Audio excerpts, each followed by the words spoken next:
Šiandien mūsų studijoje svečiuojasi Seimo narys Arvydas Mockus. Su svečiu pasikalbėsime ne tik apie šių dienų aktualijas, bet ir apie artėjančius Seimo rinkimus. Labas vakaras. Labas vakaras. Neseniai per šalį nuvilnijo skandalas dėl savanaudiškos Respublikinės Šiaulių ligoninės vadovo veiklos. Ar tai turės kokios tai įtakos valstybės skirtam finansavimui? Pinigai, kurie ateina iš vyriausybės, ateina finansuoti ligoninės, tai tikrai nėra susijęs su vienu ar kitu asmeniu. Tai yra skirti mūsų šiauliečiam, mūsų ligoniam, tiem, kad pagerinti sąlygas ir nekuriem čia tas pikdžiugiškas galbūt toksai pasvarstymai, komentarai, jie tikrai neturi jokio pagrindo, tikrai ir meras, ir aš, ir visi padedam ne konkrečiam žmogui, bet padedam įstaigom, pradedam organizacijom, tiem, kurie prašo, kuriem reikia pagalbos, tai ne vienas objektas yra, ne tik ligoninės, tai prašau labai, kaip sakė, nesusijęti tokių dalykų, kur yra finansavimas būtent pagerinti šiauliečių gyvenseną, o ne kažkokio vieno ar kito, tai pinigai nėra susijęs su vienu ar kitu asmeniu. Seimo rinkimų jau kitais metais laukia neišvengiamos permainos. Ar jau priimti kokie konkretūs sprendimai dėl rinkimų sistemos? Dėl rinkimų sistemos dar vyksta diskusijos ir man teko kai tik vakar kalbėti su ponu Vaigausku. Kitą savaitę kviečia mūsų šiauliečių tokią grupę susitikimų su Vaigausku taip pat.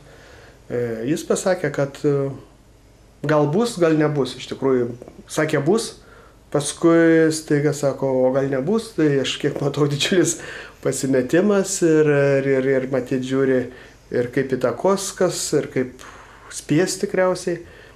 Tai mano jeigu asmeninė nuomonė, tai aišku, geriau, kad Šiauliai turėtų daugiau atstovų, o jeigu bus prijungta tenai dalis, bet vis tiek tas žmogus tikriausiai turės atstovauti ir miestui, nes jeigu trečia apygarda, vis tiek dalis yra miesto, bet tik tai nelieka rajonai. Tai aš jeigu galėčiau spręsti, manau, kad nereikia tokių galbūt staigių pokyčių, kurie apsisprendžia šiuo metu tiek yra žmonių maždaug, o už porą metų, 3 gal bus vėl pasikeis.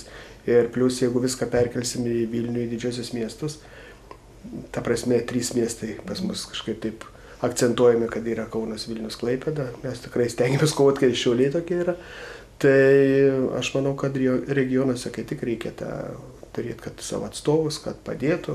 Aišku, mes svarbiausia tai yra darbas Seime, Respublikoje, tai yra Lietuvos labui, bet kas tada atstovaus tas žmonės? Tada ir visos lėšos, ir visi sprendimai, ir visi geriausi projektai tikriausiai būtų tuose miestuose, ne kurių valdininkų laikomi, kad jau jie tikrieji miestai, o kaip Šiauliai, Panevėžys ir kiti tikriausiai truputį būtų užmiršti. Tai aš už tai, kad ne tik Šiauliam, bet ir kiti regionai turėtų savo atstovus, kurie po Seimo darbo, po Seimo posėdžių užsiimtų ir tų miestų gyventojų gerbūvio labui.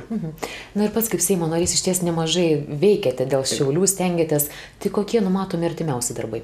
Aišku, darbai tie patys, tai yra darbas Seime, tai biudžetas ir visi kiti, kai sakau, tai pirmenybė yra Seimo nario, o su miesto klausimas tai tie patys, tai kitą savaitę vėl susitinkame 5 žmonės, sėdėsime, tai bus susisiekimo ministras, krašto apsaugos ministras, premjeras, mūsų miesto meras ir aš, ir mėginsime vis dėlto dar gelbėti mūsų oro uostą, kuris labai svarbus, vėl kai sakau, kaip regionas yra labai svarbus, kaip mūsų laisvė ekonominiai zonai, kaip miestui, bet yra tam tikri niuansai, tam tikros galbūt nesusipratimai ir kaip reikia tą spręsti, kadangi čia yra karinis oro uostas. Tai vakar pateikiau 2 pataisas, kurias įregistravau Seime, kad galima būtų, kad ir miestas, ir kad vyriausybė galėtų skirti lėšas. Dabar gaunasi taip, ir miestas negali, ir vyriausybė negali, tai dėl to ir bus tas sutikimas, kur 2 ministerijos, kurios ten turi savo įtakos, ir būtent premjeras, ir miesto atstovas meras, aš tai toks kaip katalizatorius ir, kaip sako, tarpininkas, kuris mėginu viską surišti. Mėginsime, kad šitam klausimui nebūtų nesusipratimų kokių ir kad miestas turėtų savo oro uostą. Ačiū Jums už pokalbį. Ačiū Jums.